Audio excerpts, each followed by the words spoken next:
Hi, it's Lisa Beyer, and welcome to another episode of Social PR Secrets. Today, we are going to be talking about branding, and I believe that this is going to be one of the first interviews that I've done on the topic of branding, and especially branding when it comes to public relations.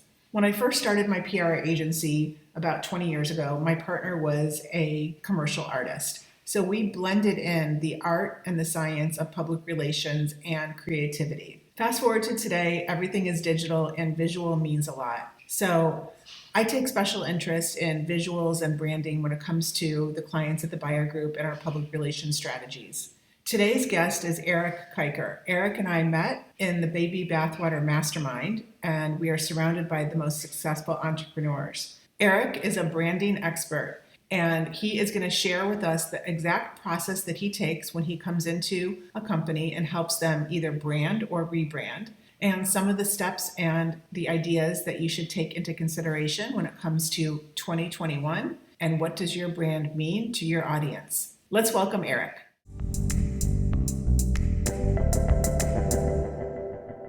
Hey everybody, welcome to another episode of Social PR Secrets. I'm here with Eric Kiker. Hey Eric, how are you? Hi.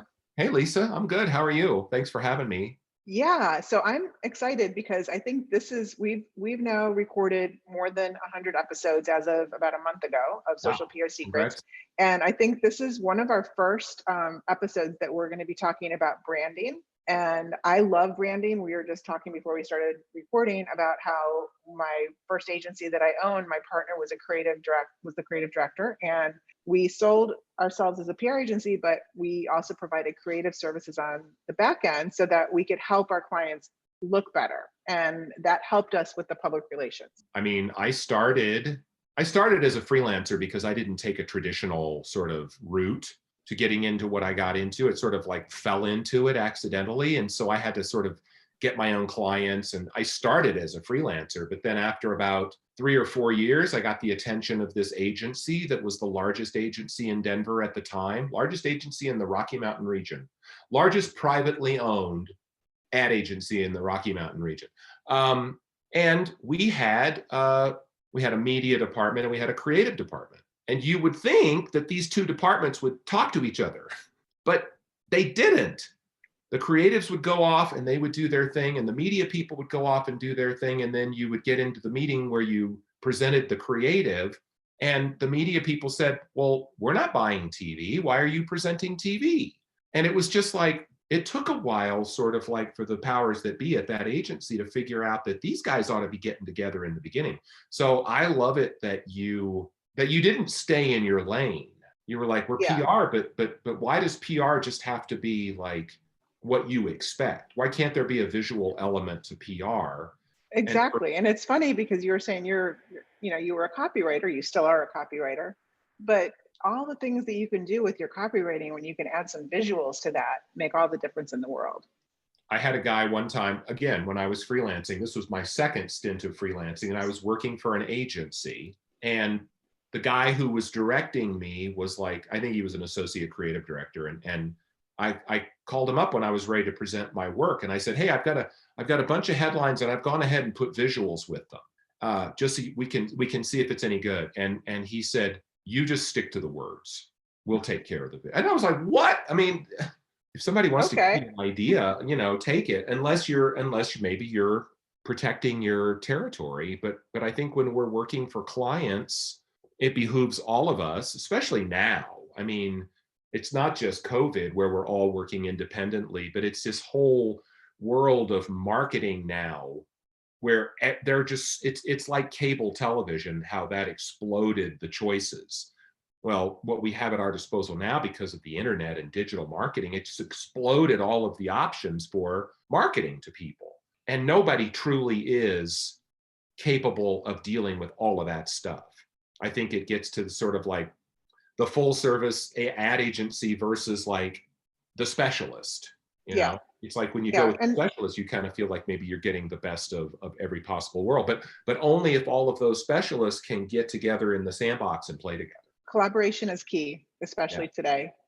Yes. So I love the story that you shared with me just about how you went from copywriting to dipping your toes and now now more than dipping your toes into branding, and share that story about the meetings you would sit in. Oh, sure. Okay. So well, first of all, I have to give you my definition of branding. Oh Because yeah. everybody's got a different, some people think branding is a logo. Some people think branding is something else. I think of branding as well, what I do with I think of it more as like message development is I think it's the first thing. I mean, it's like that, when your only tool is a hammer, every problem looks like a nail. Well, my tool is language, and so the nail is always looks like it needs what I do. But I think before you can start to create colors and visuals and sort of like that verb or that visual vocabulary, you need to create the actual vocabulary, because we spend more time talking than we do looking at pictures. So at the time, I was a copywriter, and I would get invited to these. One of the very first ones I did was for Naked Juice, and it was way back. That's awesome. And they had hired this branding agency to come in and lead a messaging development workshop with a bunch of the Naked Juice people and a few of us creative people. And I was lucky to get invited to that when I was a freelancer freelance stint number 2 of 3.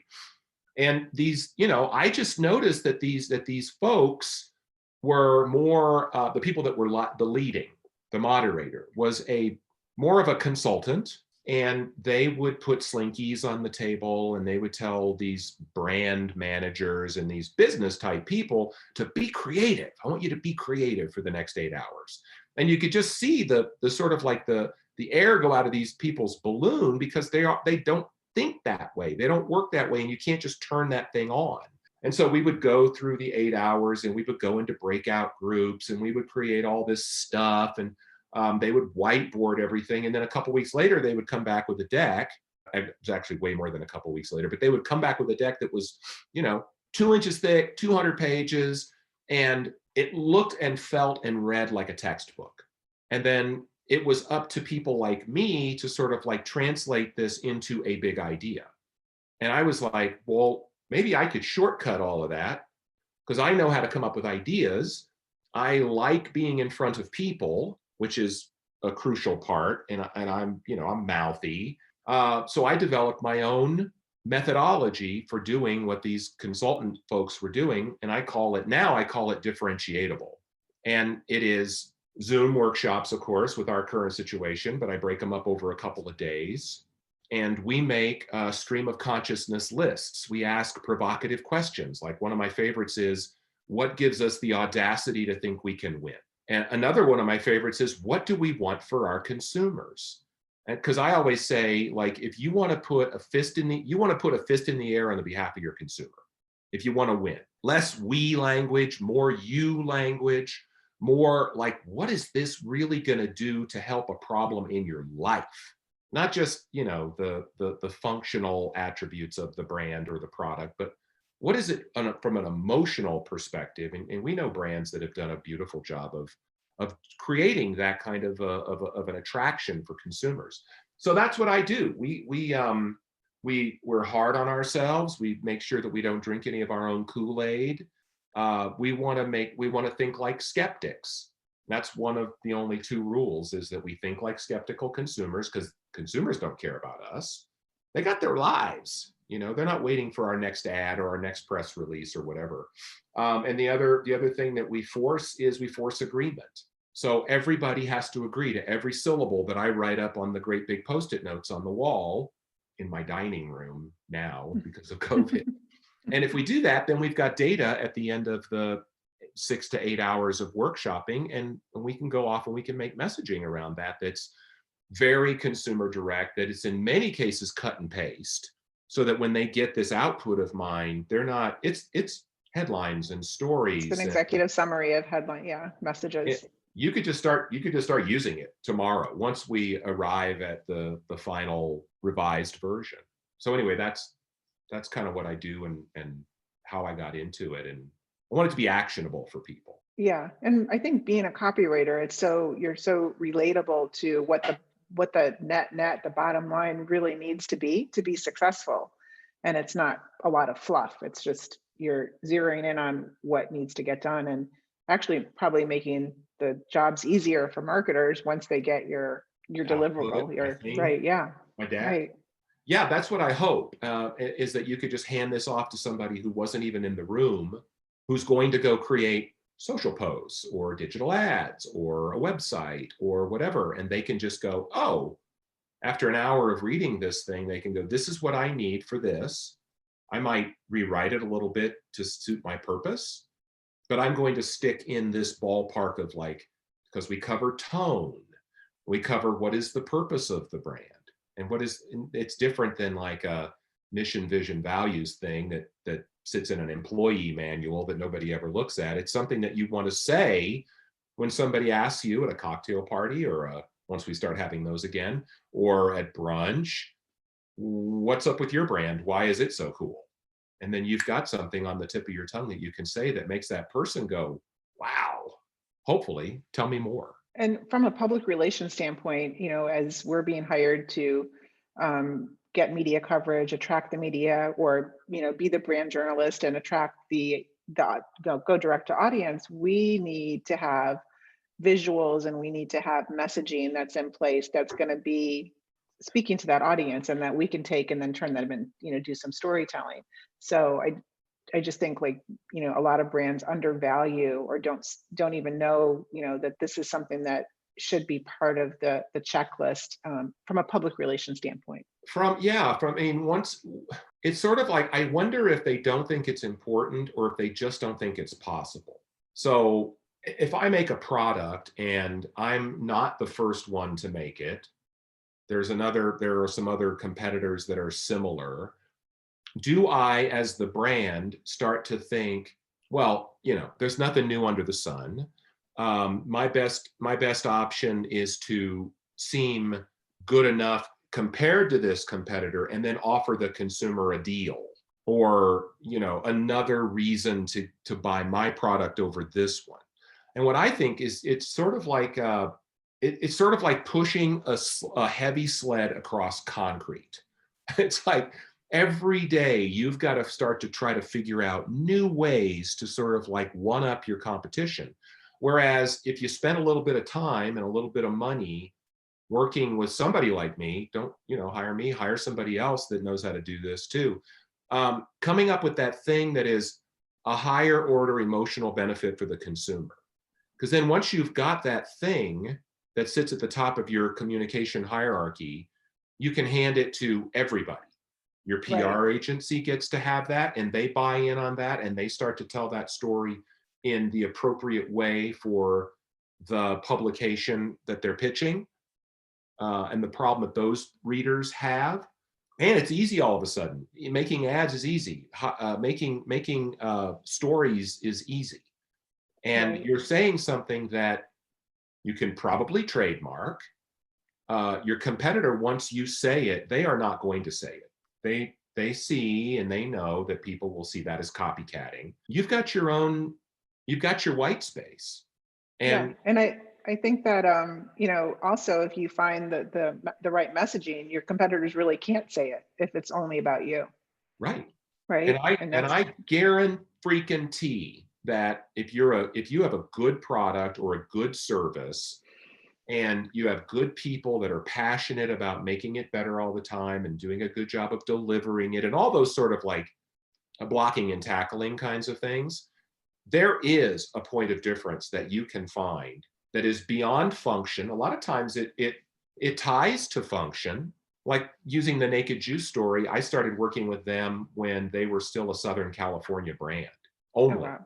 And Odwalla was the brand that was in all the coolers in all the markets across the country. And Naked wanted to be alongside Odwalla and take 50% of the market share.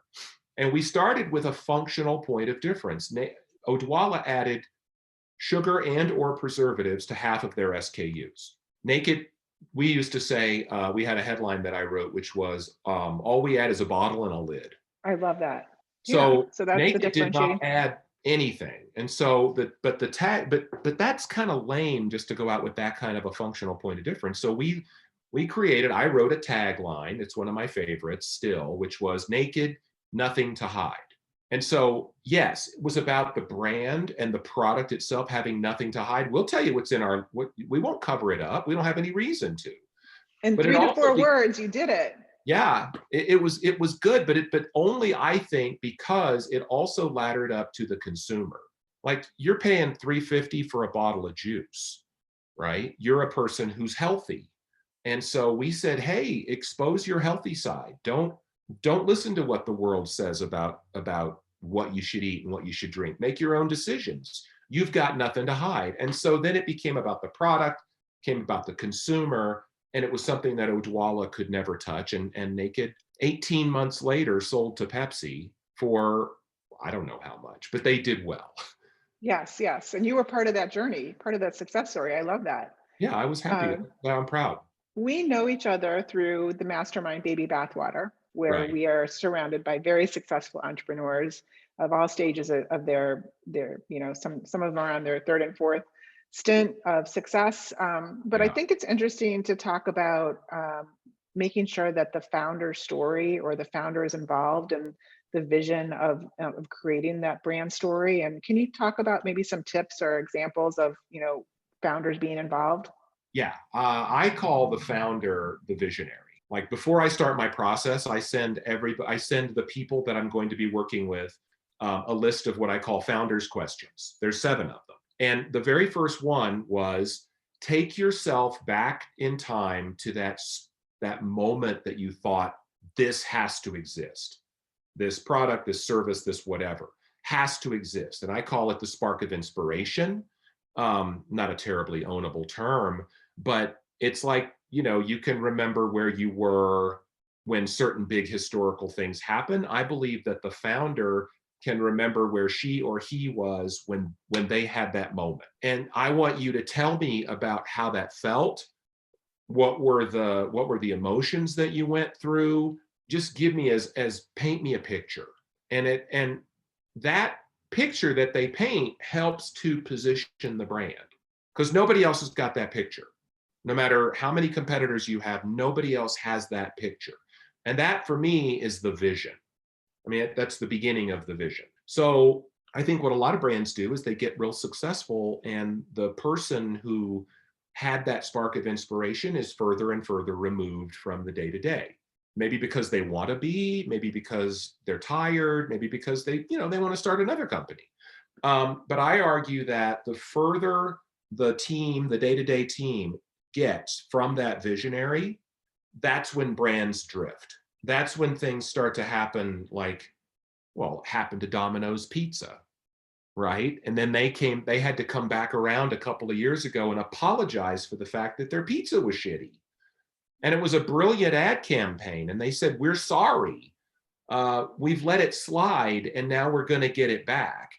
Uh, How can you tell when you get to that point when for example, whether it's Domino's, like they realized they needed to do, make some sort of a pivot because of whatever, or yeah. if you just need to have a brand refresh, like how do you know that it's time, or what are some indications? Is When you're there a not way to excited tell? about what you're saying, if you're not excited about every ad that you put out and you start to see competitors will start to creep up and they will start to take little bits of your language and they'll start to copycat you if they can offer the product or the service for less, or they have more points of distribution or whatever. So as soon as that stuff starts to not feel authentic anymore to that founder, you ought to be able to have a meeting with the founder once a year where you show the founder, if the founder is out of the business, let's say, you ought to be able to show that person what you've been up to.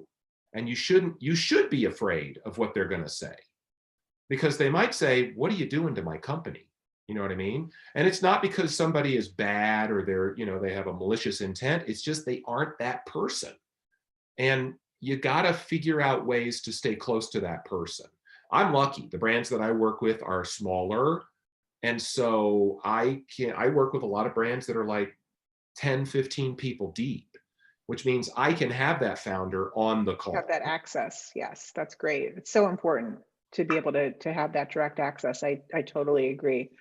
Looking at the past year of 2020 and One of the things that I'm seeing that's very important as we head into 2021 for brands, whether you're B2B or B2C, is just the trust component of, you know, branding trust and authenticity. And that's really, if you can do that, you've overcome a lot of the marketing and sales expenses.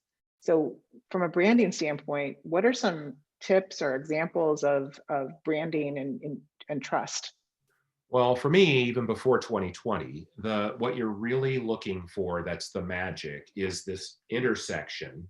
Can you see my X? Between the greatness of the brand and the real true desires and needs of the consumer. So if you can find that intersection, then you don't have to sell. You Mhm. really just have to show. And the consumer will buy in. They'll self-select in or out based on what they see. What's happened now, I mean, you can almost chart it like a graph. In the very beginning, back in March, I saw, at least in my social feed, there was all this, outpouring of sort of like support for each other and Mhm. love, and like, oh my God, we've never been through this as a human group together. We'll get through this. And a lot of brands did dumb commercials. Like I saw a dumb Home Depot commercial, sorry, Home Depot, that said, we're all in this together, brought to you by the Home Depot. It was like, what are you talking about? I mean, they Mhm. just, they would just shove this idea of togetherness with their normal message and think that people would like it. Well, now, based on, the other big events that we've had, like the protests that we've had over equality, and the election. Now we're sort of like coming into a different part where I think a lot of people are acting angry, but I think most people are angry because they're afraid. It's gone on for a really long time. It's had a lot of time to develop these various possibilities of what's really going on. And people have gotten freaked out. So it's even more important now than ever for brands to think about, okay, who is my consumer? Who's my core? What are they worried about right now? I make a list in my workshop. What are our consumers' tensions? Like the Good. best product, the best brand relieves a number of tensions in its target consumer.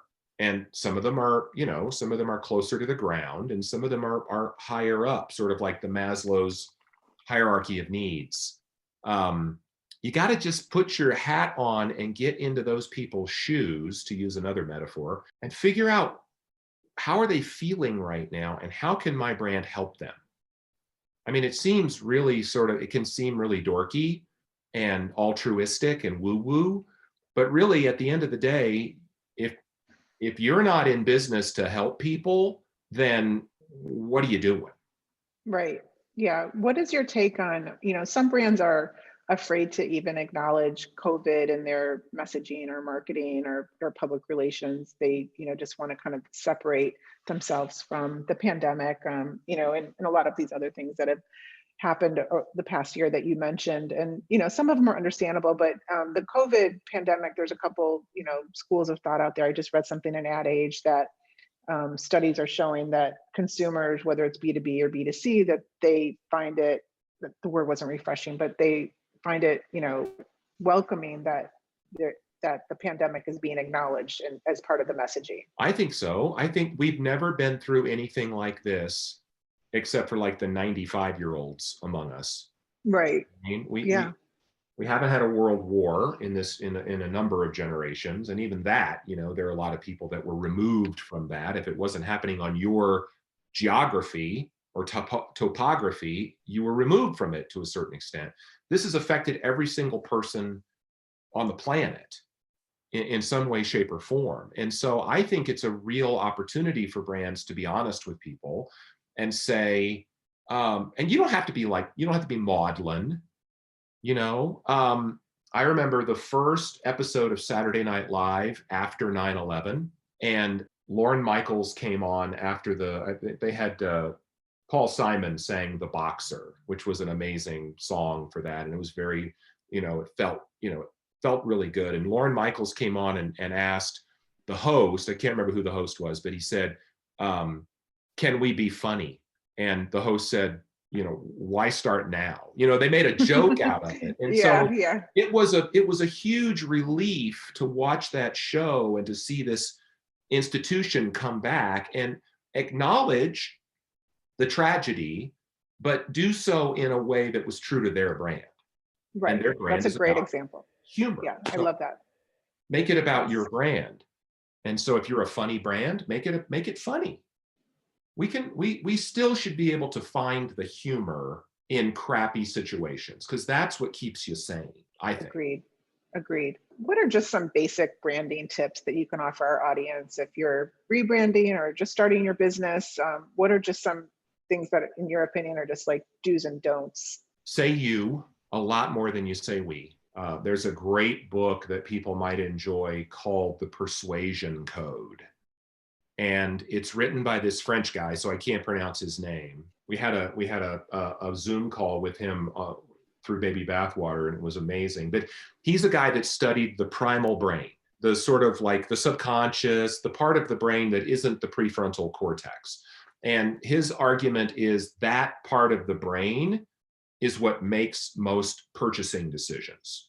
So he's trying to teach marketers how to speak to that primal brain. And he said a couple of things that are really important that stuck out to me. And the first one is the primal brain is selfish. And if you think about the fact that it originated at a time when we had to worry about our survival every single minute of every single day, that makes sense. So if you start talking about we did this and we created this, your primal brain's like, later, I'm out. But if you start your copy off with, we know what's important to you, just something that simple. Mm-hmm. So go through, I would tell everybody that's watching that has a brand, go through your website right now Okay. and look at the number of times that you use we versus you. It's okay to say we, it's just got to be connected to you. And I think that is the number one thing I love that. that you could do that would improve your brand without ever having to talk to a guy like me. And then beyond that, it's like always look for truth. What is the truth of your brand? If your brand is just out to knock the number 2 competitor off their pedestal, and you can connect that to a you, do it, say it, right? Like don't hide your true aspirations. Don't hide. And that leads to sort of like maybe the third thing, which is I don't think brands should be afraid of being vulnerable. I don't think that brands should be like if you've ever heard of like the sales letter, which is a direct marketing long copy. There's something in the sales letter. Every good sales letter has a damaging admission, and it's essentially a few sentences that almost disqualify the brand or dissuade the consumer from buying whatever it is that's being offered. It's like, I always wondered who writes these things, the sales I know. letters. It's a skill for sure. Yeah. And the best people that write them do incredibly well. But the damaging admission for me is a time honored thing in direct marketing, right?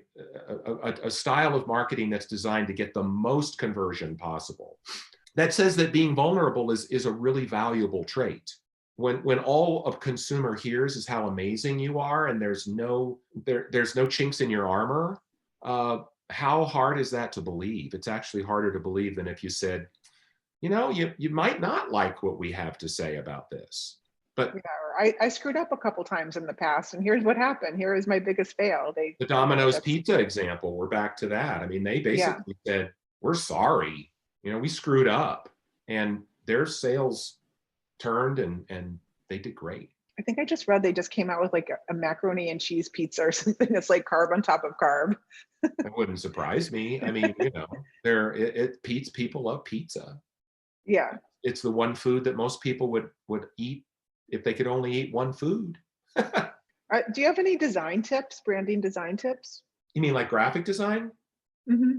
Yeah, I create the language first and then let the graphic design echo and fit with the tone that you have decided on. There's lots of different styles of graphic design, and they all can look great, but they don't all fit your brand. So decide, do a tone exercise. Say we are what? We are strong. We are passionate. We are advocates. We are, any, and things that you could work into tone in your language, and then apply those same tonal words, attributes to your graphic design. Almost like mantras. They're your mantras. Yeah. And get your graphic designer and your copywriter working together. Don't let the silo happen. So that, I think, is the best way to get good graphic design, because it's good if it fits. It can be pretty and beautiful and strong and powerful and not fit, and therefore it's not good. Eric, this has been, yes, I could talk about this all night. But I would love to get a couple things. If you named a couple books, if there's any other sources or favorite books that you think brands should check out, if you could make those recommendations. Sure. You got to read The Persuasion Code. It's really amazing. You've got to read, and I can't remember the subtitle, but I'm wondering if I can even remember, what's that thing where you turn straw into gold? Alchemy. Alchemy is a book that's written by a British dude who runs Ogilvy One, which is, anybody that's been around a little while knows who David Ogilvy was. He founded Ogilvy and Mather, and then it's become all these other Ogilvys. His book is really amazing, especially the section on costly signaling. Okay. Check out, if you can't read anything else in that book, it's called Alchemy, The Dark Art of Something. Okay, we'll put it in the show notes. Yeah, great book. And that's all that I've got for right now. Okay, and tell us, if somebody's interested in hiring you for a branding exercise, you can check me out on LinkedIn, where I'm just Eric Kiker, ERICKIKER, 2 words. I've got a lot of posts and videos and advice and tips and lots of mouthing off. And then if you just want to shoot me a note, it's Eric with a C at thedigestiblebrand.com. Okay, well, we'll also put that in the show notes. Cool. Eric, it has been awesome. I loved hearing all these tips, and I love all your branding stories and examples. And I think I'm going to ask you to come back again and talk about other branding strategies if you're up for it. You bet. I love it. I love talking, and I love talking to you. So thanks, Lisa. I really appreciate it. All right. Well, everybody, you can also check out the show notes for all of Eric's tips and social PR secrets, and we'll catch up with you again. Thank you.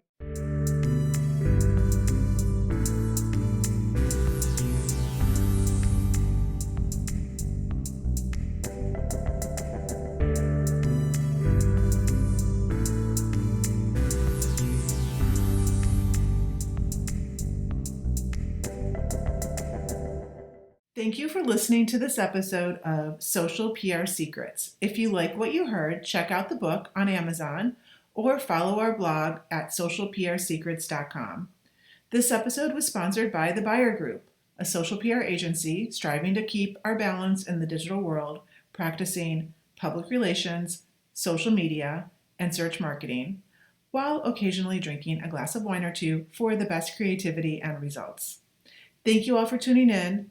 If you would like to get a free chapter of Social PR Secrets, go to socialprsecrets.com/free.